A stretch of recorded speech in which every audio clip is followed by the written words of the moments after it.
Wassalatu wassalamu ala sayyidil Mustafa wa ala alihi wa ashabihi wa man tabi'ahu ila yaumil wafat. Jamaah sekalian yang Allah muliakan, alhamdulillah Allah berikan umur kita sampai di hari ini. Kita memasuki hampir penghujung bulan Rajab.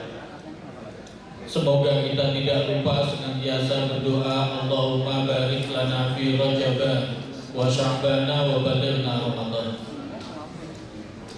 Setiap di bulan Rajab kita memperingati Isra Mi'raj Rasulullah sallallahu alaihi wasallam. Nah, di dalam belajar sejarah ada satu prinsip yang berbunyi at-tarikh yu'idu nafsah. Sejarah itu pembangkit jiwa. Oleh karena itu hari ini Darul Ihsan menyelenggarakan pengajian dalam rangka peringatan Isra Mi'raj Rasulullah sallallahu alaihi wasallam. Catatan sejarah peristiwa Isra Mi'raj itu didahului beberapa peristiwa. Yang pertama, wafatnya kakeknya Rasulullah SAW, Abdul Muttalib. Sebelumnya, kemudian itu yang melatar belakangi jauh ketika Nabi masih kecil. Kemudian setelah Rasul Muhammad SAW menjadi seorang Rasul, maka sebelum Isra Mi'raj itu wafat istrinya. Setelah itu disusul wafat pamannya. Maka tekanan kaum kafir Quraisy makin keras kepada Nabi, karena sudah tidak ada tempat berlindung yang namanya istrinya, tidak ada backing yang namanya pamannya Abu Thalib. Maka terjadilah suasana yang dihadapi Nabi sangat menyesakkan dada. Pada peristiwa berikutnya terjadilah Isra Mi'raj Rasulullah sallallahu alaihi wasallam. Maka dalam sejarah Isra Mi'raj itu dikenal dengan istilah tasliyatun lirrasul, pelipur lara bagi Rasulullah sallallahu alaihi wasallam. Ternyata dalam Isra Mi'raj itu di samping bertemu Allah adalah mendapatkan anugerah berupa salat. Saya katakan anugerah karena melalui salat sesungguhnya Allah memberikan mekanisme jalan keluar. Setelah itu ternyata Nabi memperoleh sukses yang luar biasa. Setelah peristiwa Isra Mi'raj, berbagai kelapangan perjuangan diperoleh oleh Nabi Muhammad SAW. Dari sini konklusinya adalah ketika ada persoalan yang sangat rumit dihadapi seseorang, maka Islam mengajarkan untuk bisa mengekskalasi kepada Allah. Kalau Nabi ekskalasi persoalannya berupa Isra Mi'raj, maka umatnya adalah melalui sholat. Sehingga Nabi mengatakan as-sholat mi'rajul mu'minin. Sholat itu adalah mi'rajnya orang-orang beriman untuk mengadukan segala sesuatunya kepada Allah. Maka pesan Al-Qur'annya seperti yang ditulis di imaman kita itu, ya ayyuhalladzina amanu sta'inu bis-sabri was-shalah. Mintalah pertolongan kepada Allah dengan sabar dan sholat. Sehingga sesungguhnya sholat itu adalah solusi.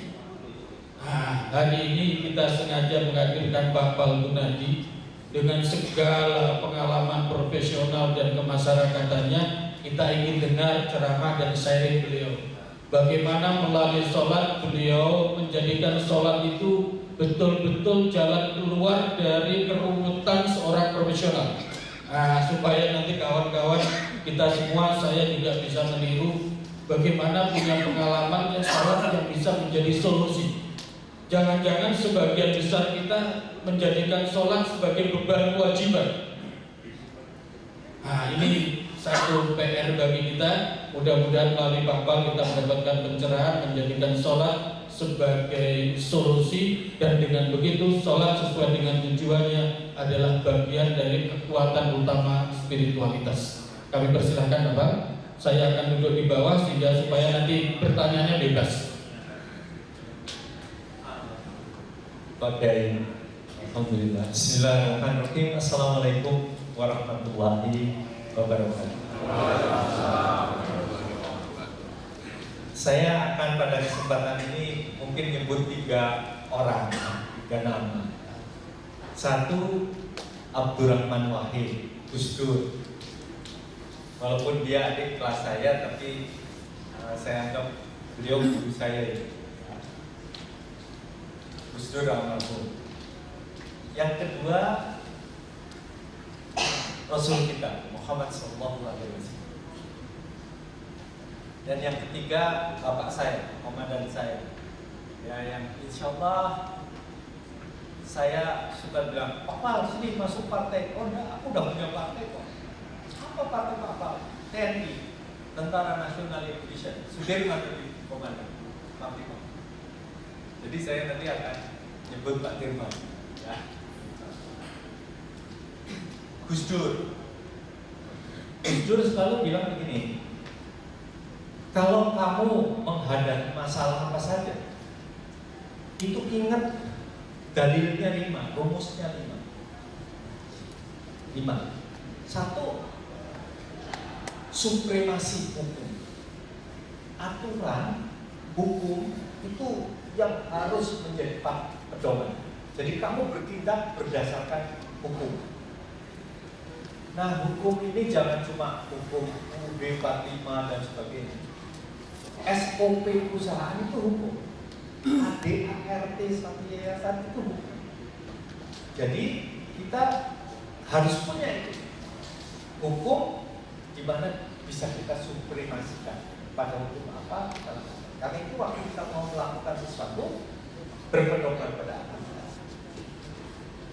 Yang kedua, cerdas. Ngerti hukum itu bunyinya bagaimana, untuk apa, bagaimana mengamalkan. Aturan-aturan itu untuk apa, ada maksudnya. Yang ketiga, apapun yang kita lakukan itu adalah menegakkan keadilan. Nah, saya tanya, Gus, itu gurunya siapa yang ngajarin kamu begitu? Gusti Allah Subhanahu. Supremasi hukum, menegakkan keadilan.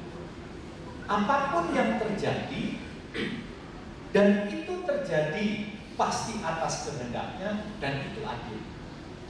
Allah itu maha. Whatever happen, and it's happening, it is just. Itu adalah. Saya bisa berdiri, ini adil. Anda duduk, Anda jatuh, adil. Hasil dari menegakkan keadilan itu apa sih? Bonus yang besar? Enggak. Berjemaah, mendapat teman, mendapat kerabat, andai tolak, network. Oh, alhamdulillah. Saya kesini siang ini karena apa? Saya ingat Zul. Aku ke Bandung nih. Pak Kevin ketemu Pak bisa sih. I am here karena saya punya teman. Zul, Pak Kiai, telepon. Saya baru seminggu yang lalu itu beberapa hari sama Setianto Bapak Anda ya, Setianto bukan Setianto teman, Setianto Santoso. Jadi, bilang, Mas Setianto, aku rajin loh. Aku kalau diundang mesin Telkom nggak pernah saya tidak. Insya Allah. Yang kelima adalah bahwa apa yang kita lakukan itu sabar, konsisten. Bapak Ibu sekalian, ilmunya Gus Dur itu menjadi sekarang ilmu manajemen. Kalau Anda pergi ke S3 atau Mantistar atau apa, itu pasti disebut 3-5 rumusnya Gus Dur itu. Tentu dengan bahasa yang canggih. Legitimation, credibility, harmony, prosperity, and sustainability. Itu bahasa punya. Tapi saya pakai bahasanya Gus Dur. Yang kedua, kesempatan kita Isra Mi'raj ini, saya ingin bercerita tentang yang kita semua junjung, guru kita Muhammad sallallahu alaihi wasallam. Saya kebetulan guru saya, yang saya orang Jawa, jadi yang saya hafal itu bulan itu, saya kan hafal Muharram sampai ke Zulhijjah itu enggak hafal saya. Tapi kalau Suro, Safar, Mulut, ke Mulut, Jumadil Awal, Jumadil Akhir, Rejab, Ruwah, Poso, Apit, Aji, saya apa? Dan kita ini sekarang sedang masuk ke Ruwah, Rejab mau masuk ke Ruwah. Bentar lagi Ramadan, poso, sudah poso pasti Sawal, setelah Sawal Apit, pasti naik haji. Lalu pulang lagi Suro, Safar, Mulut, Jumadil Awal, Jumadil Akhir, Rejab, Ruwah. Sore ini di Jakarta ada, kita mau kumpul nih karena Isra Mi'raj. Wah, ada yang bilang, maaf mas, aku nggak bisa hadir mulutannya. Bukan mulutan. Mulutan itu mengingat lahirnya Muhammad sallallahu alaihi wasallam. Itu bulan Maulud. Sekarang ini Isra Mi'raj. Itu bulan ke-7, yaitu di bulan Rajab memasuki akhir hadis, memasuki Muhammad sallallahu alaihi wasallam itu diberi soal sama Allah itu dari mulai di kandungan. Umur 6 bulan bapaknya Abdullah wafat. Muhammad kecil lahir itu yatim. Bapaknya sudah wafat. Diurus sama kakeknya Abdul Muthalib. Dan saya merasakan bagaimana diurus kakek karena saya juga dibesarkan oleh kakek saya. Betapa sayangnya kakek. Ibunya hidup, tapi umur 6 tahun ibunya wafat. Jadi yatim piatu. Umur 8 tahun kakeknya Abdul Muthalib wafat. Maka dititipkan dia kepada pamannya Abu Talib. Dan Abu Talib ini yang mengurusi Muhammad. Dari umur 8 tahun suruh gembala ini dan sebagainya, tapi subhanallah Abu Talib ini mengajarkan kualitas yang paling tinggi dari seorang manusia, yaitu integritas, jujur. Maka Muhammad kecil itu sampai akhir masa itu dikenal sebagai al-amin, orang yang terpercaya. Dan itu kualitas-kualitas yang memang rupanya Allah sudah persiapkan, ya. Dengan menderita dia situasi itu dapat malaikat namanya Abu Talib dan kemudian sampai akhirnya dititipkan oleh Abu Talib kepada janda cantik kaya raya namanya Siti Khadijah. Rasulullah umur 25, Khadijah umur 41, 16 tahun mereka beda. Tapi Siti Khadijah jatuh cinta sama Rasulullah. Dan kemudian Rasulullah menerima cinta itu, menikahi Siti Khadijah, jadi suami istri. Dan yang dicontohkan Rasulullah SAW, ketika Rasulullah kemudian memilih istrinya Siti Khadijah sebagai pilihannya, saya terima nikahnya Siti Khadijah, itu Rasulullah tidak pernah melihat perempuan lain. Jadi kalau dibilang Rasulullah itu poligami, itu keliru besar. Begitulah umur 25 beliau terus sampai umur 40. Pada umur 40 itulah kemudian tanda-tanda dia menjadi pilihan Allah untuk menjadi Rasulnya. Dan itulah yang masuk Islam yang pertama adalah istrinya Siti Khadijah. Siti Khadijah lah muslimah pertama yang mengucapkan asyhadu an la ilaha illallah Muhammadur Rasulullah. Tinggal di Mekah. Dan di Mekah itu Quraisy itu amat menentang sekali Muhammad itu berdusta dan sebagainya. Mereka sudah punya agama yang nenek moyang dan sebagainya. maka dipersulitlah Muhammad SAW, tapi oleh Allah karena adanya Abu Talib yang tokoh Quraisy, Siti Khadijah yang kaya, itu Rasul masih terlindungi. 9 tahun Rasulullah itu mengajarkan tentang tauhid, dan itulah pada bulan yang sekarang kita peringati itu, pada tahun itu yang disebut Al-Husni, tahun kepedihan Siti Khadijah. Betapa remuk redamnya Rasulullah itu ya. Gak lama kemudian Abu Talib meninggal. Karena itu Quraisy di Mekah tambah berani dan menekan kekuatan Allah. Rasulullah dalam kepedihan yang amat pedih, sedih, susah, tidak saja sedih kehilangan orang-orang yang amat dia sayangi, tapi banyak tekanan dari Abu Lahab, Sofyan itu kan.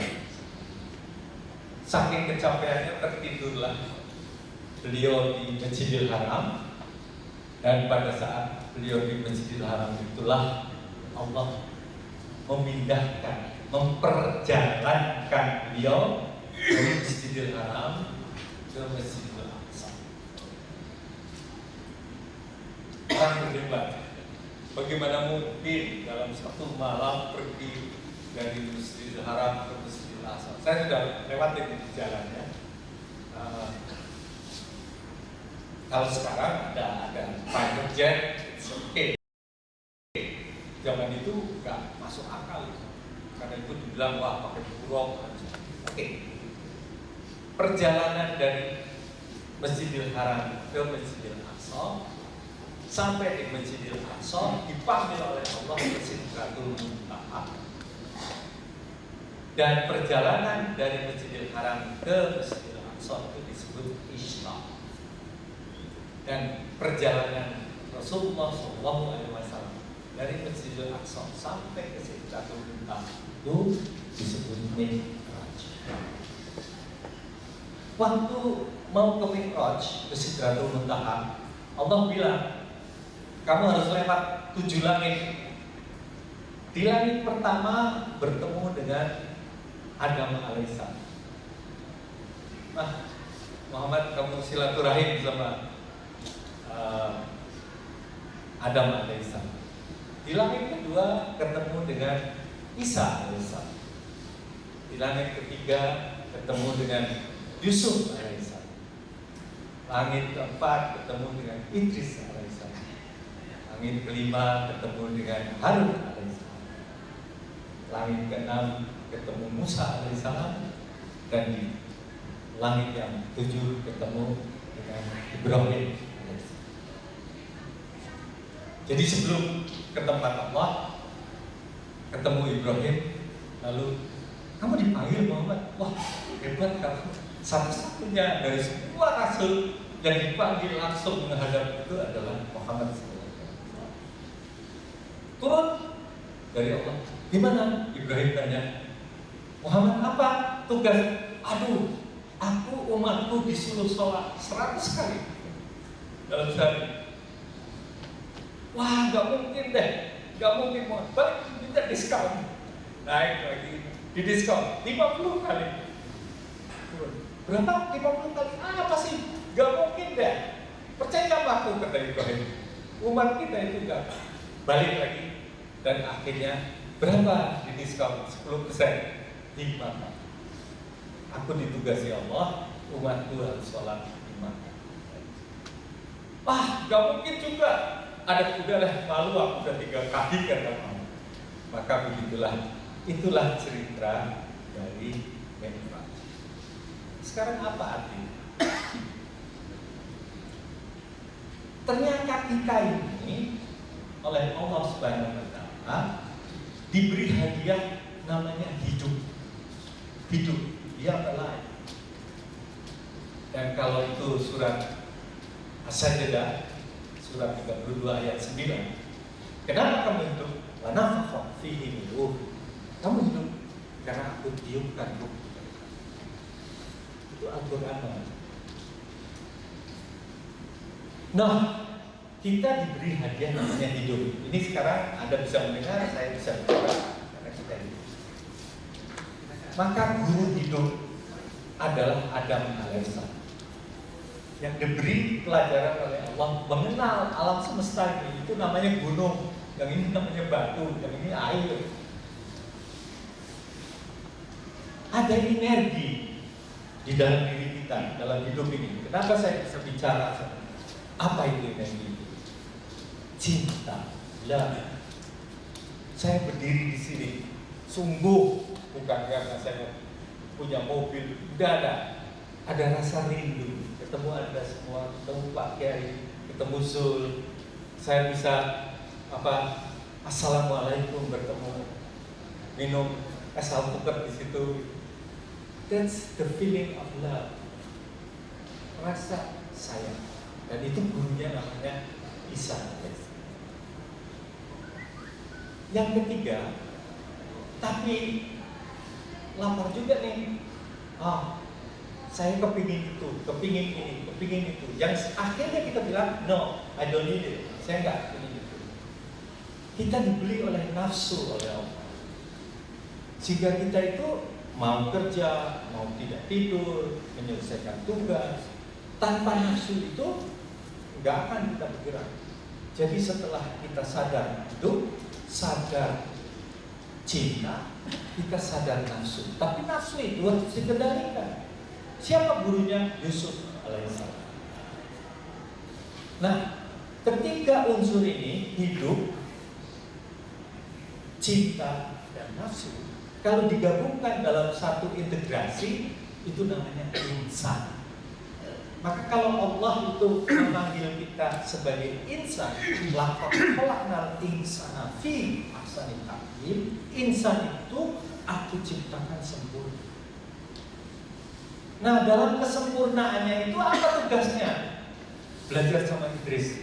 Idris itu gak pernah berhenti belajar. Idris alaihissalam adalah ilmuwan. Dia berusaha cerdas seperti Gus Dur tadi, mengerti semua aturan yang ada, apa yang terjadi, paham.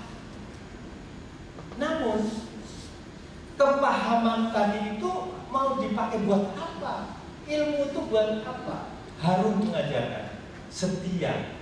Harun itu kayak apapun dia setia kepada Musa alaihissalam. Nah, kita diajari dengan ilmu itu mengenal siapa bos kita yang sesungguhnya, yaitu Allah Subhanahu wa Ta'ala.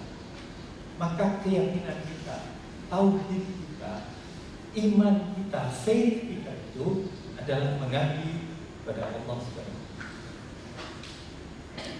Kalau saya iman kepada Allah, mengucapkan la ilaha illallah Muhammad Rasulullah, lalu saya mau mengamalkan hidup ini, ada aturannya, bukan Gus Dur tadi. You have to follow the rules. Dan gurunya siapa? Musa alaihissalam. Musa dikenal punya 10 commandments, 10 aturan. Tapi semua sebenarnya aturan yang Allah bikin, aturan perusahaan, itu adalah aturan yang harus kita jalankan agar kita itu hidup dalam jalan Allah. Supaya apa? Supaya kita hidup berbahagia, menjadi tuflihun, menjadi pemenang, bukan pecundang. Kita bekerja sebagai manusia yang merdeka, bukan mencari gaji, mencari tepuk tangan, tidak, tapi mencari ridho Allah SWT. Siapa yang ngajarin begitu? Ibrahim alaihissalam.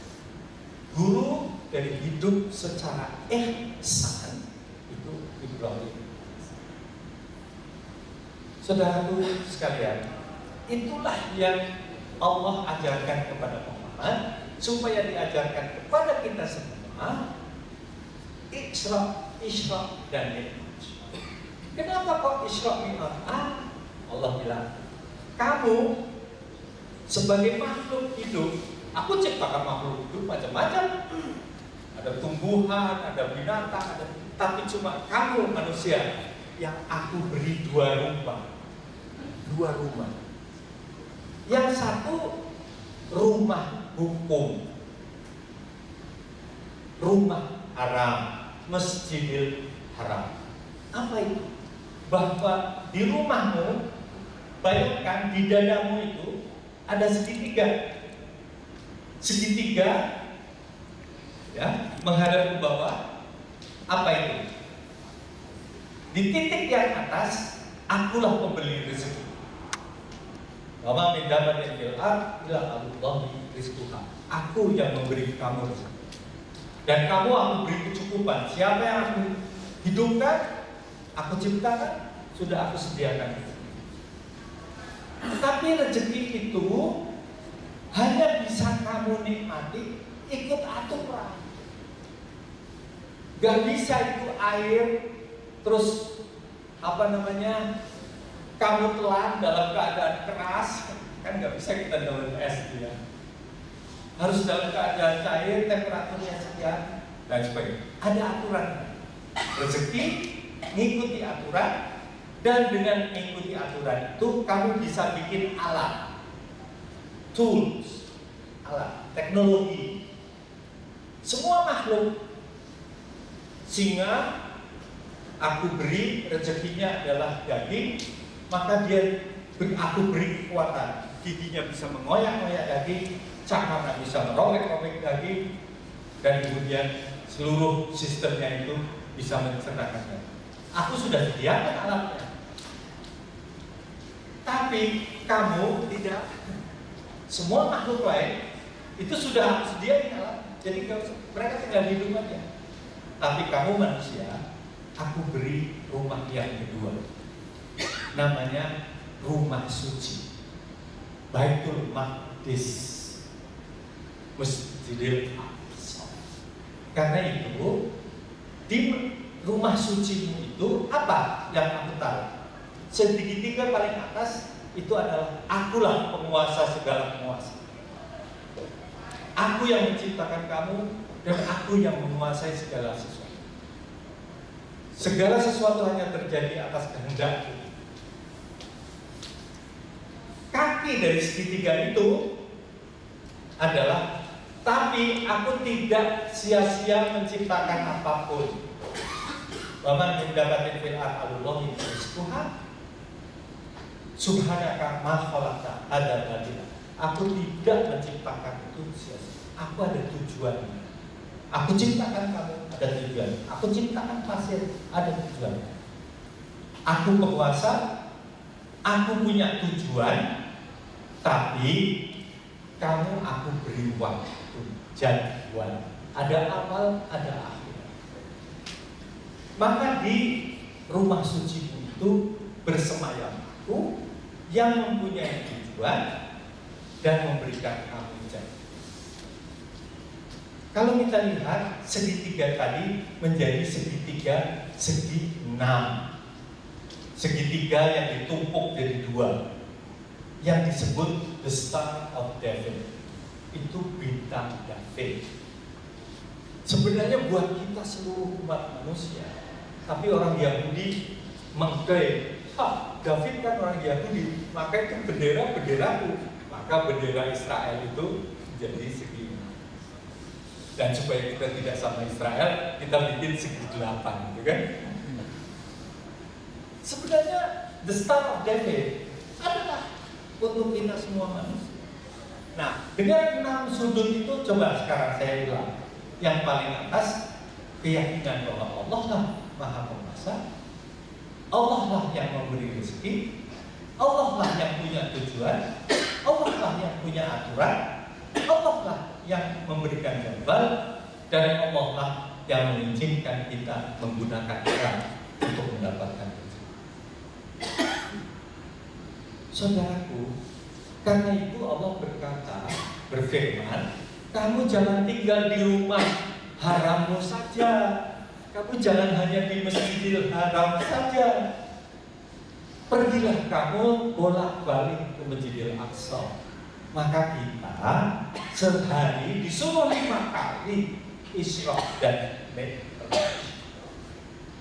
Rasulullah SAW hanya diisrakan atau dimuliakan sekali, tapi kita dengan sholat kita 5 kali sehari, kita sebenarnya melakukan Isra dan Mi'raj. Pergi dari rumah haram kita kepada rumah suci, untuk menyadarkan diri kita bahwa Allah lah penguasa segala penguasa, Allah lah pemberi rezeki, Allah lah yang mempunyai tujuan, Allah lah yang memberikan aturan, Allah lah yang memberikan jadwal, dan kemudian Allah lah yang memberikan. Dalam jadwal itu, hei kamu, semua yang pasti akan tiba waktunya, inna lillahi wa inna ilaihi raji'un. Tadi ruh yang aku tiupkan kepada kamu, aku suruh pulang. Ya Tuhan nafsul mutmainnah, irji ila rabbiki radiyatan. Iya. Fatuli fi ibadi bantuli saja. Ruh kita, kalau kita ridho melakukan apa yang kita harus lakukan, akan mendapatkan hadiah namanya damai, mutmainnah. Ini saya nggak usah pakai topik karena saya mau menunjukkan kepada Anda.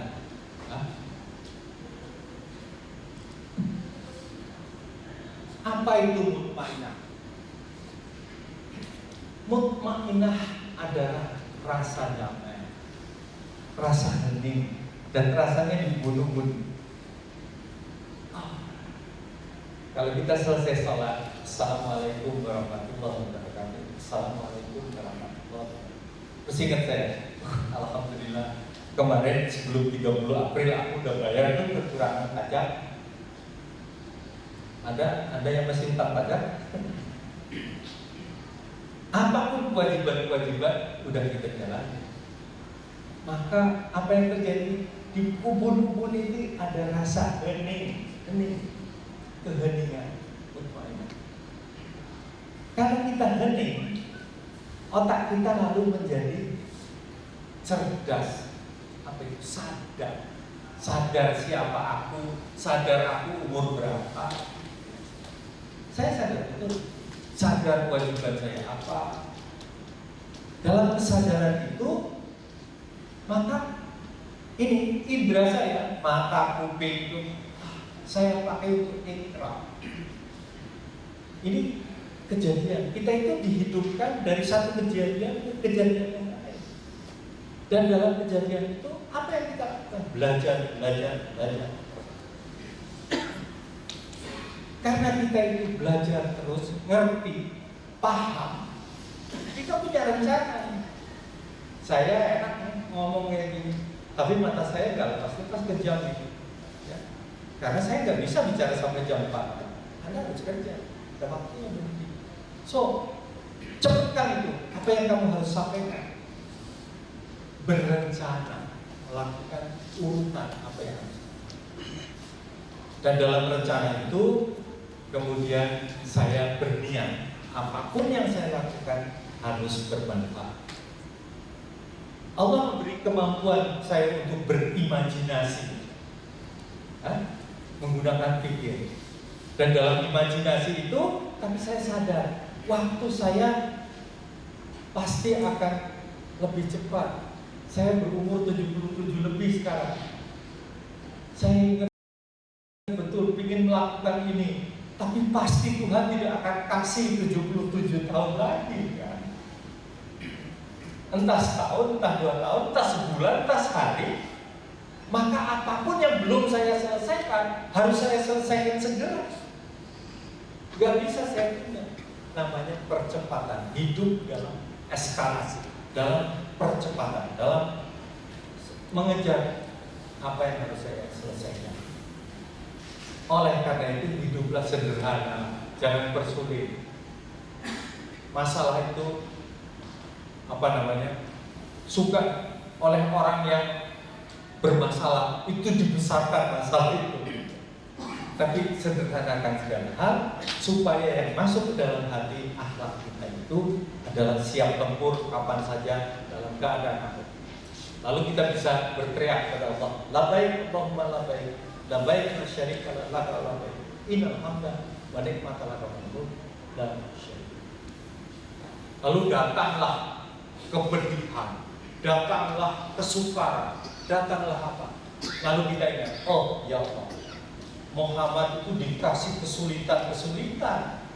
Pada waktu Isra Mi'raj itu disebut, waktu itu namanya tahun kepedihan, al-Husni, tahun kepedihan. Tapi dalam kepedihan Allah malah kasih kewajiban, suruh sholat, suruh bayar zakat, suruh puasa. Jadi masalah itu cara Allah menghibur kita agar mengatasi masalah kita untuk bangkit lebih baik. Karena itu saudara-saudara, kalau kita mau belajar Isra Mi'raj, kita sebagai profesional harus bersyukur. Kalau diberi masalah, alhamdulillah ya Allah, berarti aku mau naik kelas nih. If I overcome these problems, I'll be highest. Fit and proper saya akan terjadi. So, when I am done and oh my heart so weary, when troubles come and my heart burden be. Kalau masalah datang, hati saya pedih, maka saya akan hening sebentar dan aku akan meratap kepada Allah Subhanahu wa Ta'ala, dan saya akan pasti bisa melampaui apapun yang harus saya. Karena itu jangan lupa berisra mi'raj, ya, 5 kali sehari paling sedikit. Dan untuk itu saya tutup dengan cerita seorang Sudirman. Tahu kenapa Pak Dirman itu hebat, Panglima TNI itu? Dia punya 3 jimat. Jimat yang pertama, Pak Dirman itu tidak pernah putus wudu. Kalau dia batal wudunya, beliau wudu. Karena itu beliau siap sholat kapan aja, di mana saja, dalam keadaan apa saja. Tentu yang wajib itu pasti, tapi beliau dengan memimpin, dengan paru-paru sakit, dengan dipanggil Bung Karno suruh menyerah, no, kewajiban saya bersama anak buah saya akan bergerilya. Saya adalah prajurit dari negeri ini. Karena itu apa yang dia kerjakan? Dia akan mencintai yang diamanahkan pada prajuritnya, pada siapa. Saudaraku, marilah kita jadi prajurit Allah, yang hebat, yang tadi supremasi hukum kita tegakkan, kita cerdas, kita menegakkan keadilan, kita bersama membangun perkembangan, kita istiqomah, kita pelihara hidup kita selalu, dan ayo kita sholat, mendirikan sholat. Apapun yang kita kerjakan itu adalah sholat kita, yang kita persembahkan hanya dan hanya kepada Allah Subhanahu wa Ta'ala. Yang benar dari Allah, yang keliru dari saya. Selamat berjuang. Labbaik Allahumma labbaik, labbaik la syarika laka labbaik, innal hamda wa ni'mata laka wal mulk. Assalamualaikum warahmatullahi wabarakatuh. Jamaah sekalian, untuk bagian awal ceramah Papal tentang background sejarah, Bapak-bapak bisa baca referennya, karya besarnya Ibnu Katsir. Ibnu Katsir itu ulama besar yang karyanya banyak, tapi yang monumental 2, tafsir, dan satu lagi sejarah berbasis tafsir, yaitu Al-Bidayah wal Nihayah. Nah, itu basicnya pembahasan Isra Mi'raj itu di surat Isra dan surat An-Najm. Itu bisa di sana. Yang kedua ada istilah yang menarik dari Pak Pak, saya pun juga baru paham dan baru terinspirasi. Isra itu adalah perjalanan, Mi'raj itu adalah naik. Nah, Pak Pak menafsirkan lebih aktual bahwa setiap saat kita Isra dan Mi'raj. Isra-nya adalah perjalanan dari ruang kerja kita ke masjid, itu adalah bagian dari Isra. Tapi Mi'rajnya adalah sesuai hadis Nabi dari as-sholat mi'rajul mu'minin. Sholat itu adalah mi'rajnya orang-orang beriman. Kalau demikian berarti setiap hari kata Bapak kita Isra Mi'raj minimal 5 kali. Nah, Isra Mi'raj dalam rangka apa? Ternyata dalam rangka mendapatkan solusi dari sholat-sholat yang kita lakukan. Karena memang pesannya mintalah pertolongan kepada Allah dengan sabar dan sholat. Nah, perangkatnya ada pada kita semua, organisasinya ada, values kita ada, tinggal bagaimana kita mengemas itu. Jika ada kesulitan, tanyakan kepada yang tercipta kita dan yang memberikan ilmu kepada kita. Itu yang disampaikan oleh Pak Paul tadi. Semoga tentu saja bermanfaat bagi kita sekalian, dan yang paling penting adalah inspirasinya. Setiap hari Isra Mi'raj 5 kali. Dan sholat itu ternyata Allah maksudkan sebagai solusi. Kalau kapal tadi begitu ada masalah, ternyata malah diberikan kewajiban lagi. Tapi perspektif lain, kewajiban yang Allah berikan berupa sholat sesungguhnya adalah solusi. Solusi sebagai media kita untuk mengadukan segalanya kepada Allah. Mudah-mudahan perspektif kita terhadap sholat mulai meningkat, tidak sekedar sebagai kewajiban, tetapi adalah sebagai solusi yang memang Allah sediakan buat kita. Dan ini kejadian sungguh ya. Ini kejadian sungguh. Saya sekarang sebagai profesional ternyata terima amplopnya itu dari 6 organisasi. Ya. Saya komisaris di sana, jadi saya terima amplop 6. Tapi amplop nomor 1 itu sudah dikurangi penghasilan, tidak kena pajak dan sebagainya, sudah dihitung berapa. Jadi sebenarnya amplop nomor 2, 3, 4, 5, 6 itu pajaknya bukan 5%, tapi 35%. Jadi saya enak saja terima amplop nomor 2 dihabisin, amplop nomor 3 dihabisin, kan? Padahal di situ saya hutang pajak. Dan kemarin itu waktu dihitung balik, ya Allah, saya harus bayar kurang pajak itu 72 juta. Alhamdulillah. Tabungan saya cuma ada 65. Jadi untuk bayar pajak saja, saya aduh kemana nih? Saya bisa hutang sama teman, saya bisa ini, tapi saya udah mikir, ya. Akhirnya saya berpikir, oke, saya tanya istri saya, kamu punya tabungan? Ada Pak, 10. Alhamdulillah. Udah. Tapi nanti kalau itu kita makan apa? Pulang ini, ya sudahlah, pokoknya pajak bayar dulu. Saya bayar 72 juta. Nol di istri saya nggak ada uang, saya juga nggak ada uang. Saya mengadu kepada Allah. Ya Allah, saya mengadu kepada kamu. Aku yakin pasti aku tidak akan kafiran, karena sepanjang hidup saya 70 juta Allah tidak pernah mengecewakan saya. Maka habis sholat itu saya tenang, saya pergi ke bank. Rasanya saya masih punya simpenan 3.000 US dollar. Jadi saya mau cek, masih ada nggak? Saya tanya, rekeningnya, oh Bapak masih ada nih Pak. Berapa? 8.500. Hah? Loh, bukannya cuma 3.000? Ini Pak, baru ada yang masuk 5.000. Saya sampai sekarang nggak tahu dari mana itu. Mungkin dari Anda ya kan? Jadi yang lulus sholat. Saudara kamu tidak bohong. Kalau Anda menyambungkan hanya kepada Allah, lihatlah kemuliaan kemuliaan kita, harga diri kita. ketakutan kita, semua dia akan tutup itu semua.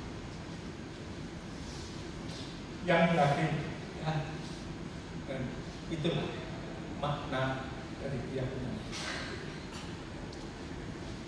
Menuhankanlah Tuhan, jangan menuhankan yang lain, termasuk menuhankan agama. Anda mengkafirkan orang lain yang tidak seiman sama Anda, itu Anda menuhankan. Karena Allah tidak boleh. Amin. Qul huwallahu ahad, Allahus samad, lam yalid wa lam yulad wa lam yakul lahu kufuwan ahad. Demikian jamaah sekalian, subhanallah wa bihamdihi. Alhamdulillahirabbil alamin. Assalamualaikum warahmatullahi wabarakatuh.